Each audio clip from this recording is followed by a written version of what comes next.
Bonjour à tous les amis du ballon rond. Je vais vous parler aujourd'hui de la situation du foot européen face au Covid-19. Alors nous traversons tous actuellement une pandémie qui a amené le monde en général et celui du football plus particulièrement dans une situation inédite. Les compétitions internationales comme l'Euro ou l'européenne au niveau des clubs à l'image de la C1 et la C3 ont été reportées. Les championnats sont suspendus, voire arrêtés par anticipation pour certains. La santé financière de nombreux clubs sont mis en péril. Alors que le printemps est habituellement synonyme et moment où les compétitions s'intensifient, cette année, printemps a rimé avec confinement. Qu'en est-il de ce mois de mai au niveau du foot? Nous allons ici en parler en deux volets, un volet économique et un volet sportif.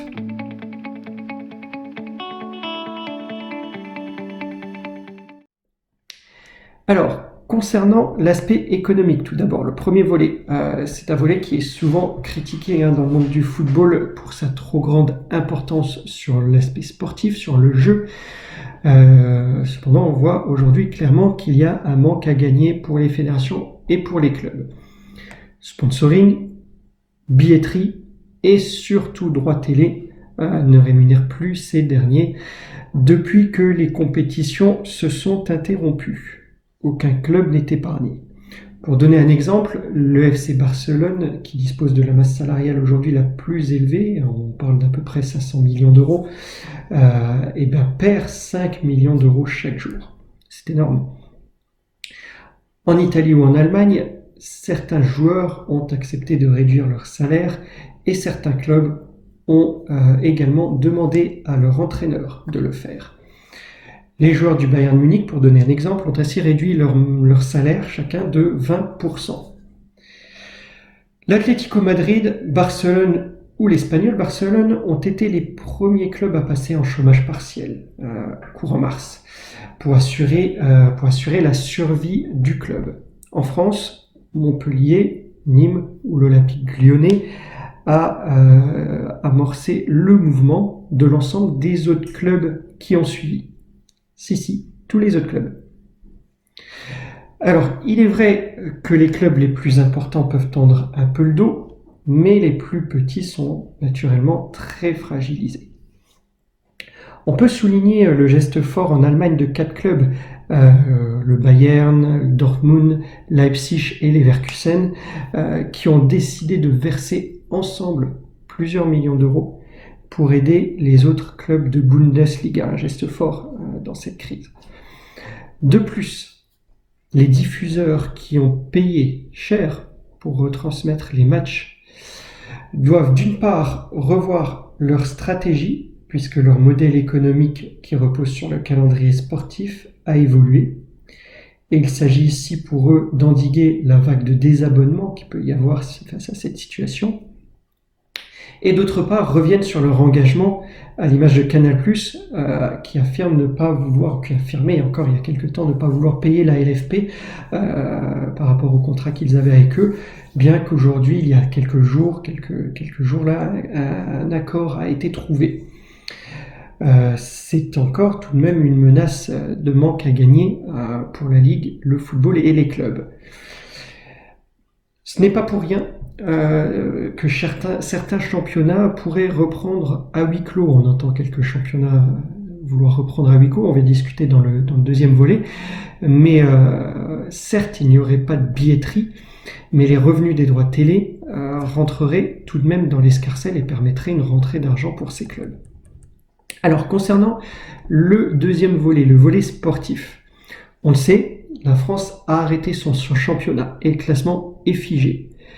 Même si certains dirigeants tentent des recours, la compétition ne reprendra pas.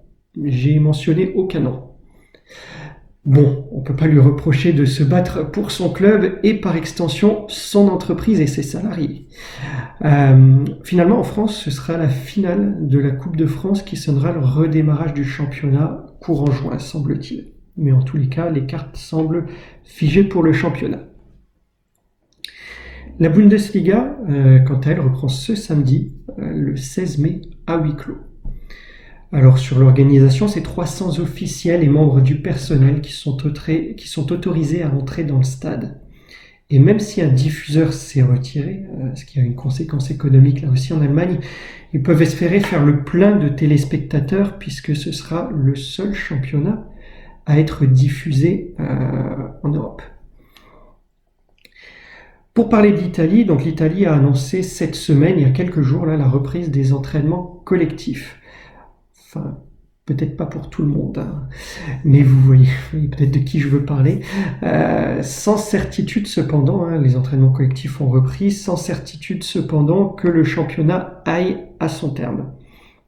En effet, le ministre de la Santé, la ministre pour être plus précis de la Santé, a indiqué que si quelqu'un était testé positif au Covid-19 dans un club, au sein d'un club, la quarantaine serait déclenchée pour tout le monde et le championnat s'arrêterait.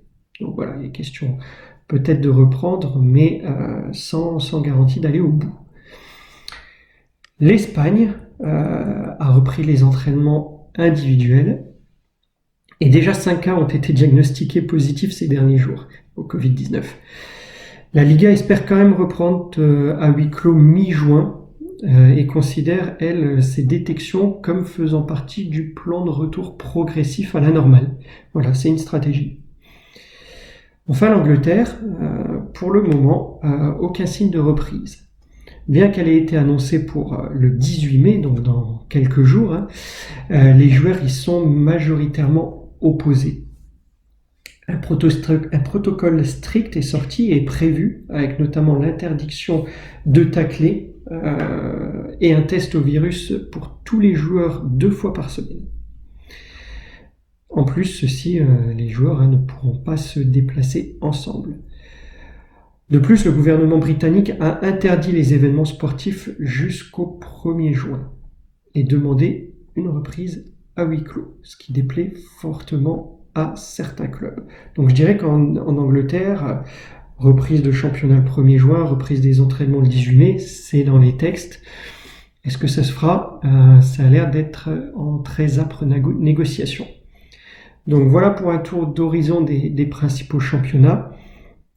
Je voulais vous faire cette petite vidéo pour vous présenter ces 2 volets économiques et sportifs de la situation du football européen face au Covid-19.